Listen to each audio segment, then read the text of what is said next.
In today's video, we are going to show you how to find and recode transactions in Xero. Let's begin. Now, the first thing that you need to do is log in using your credentials, and on the top menu, I want you to click the accounting, scroll down until you find the find and recode. Once inside your dashboard, there are two main ways to find transactions depending on what you need. If you click the Find and Recode, what will happen is you will be given an option to add a specific condition. For example, let's say we are going to choose the status. And then on the drop-down menu, you can choose Is and select one more status.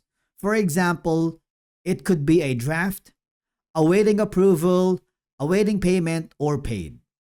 So we're going to choose they paid for now and click the search button. And what will happen is Xero will display a list of matching transactions. It's important to know that you can only recode certain transaction types here. All I have to do now is choose those transactions.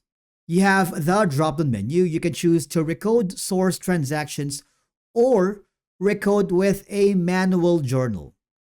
You can choose from any of the following. For example, we're going to choose the first one as recoding with a source transactions. Now, you can choose from don't recode or add an account. And after making changes, click recode to confirm.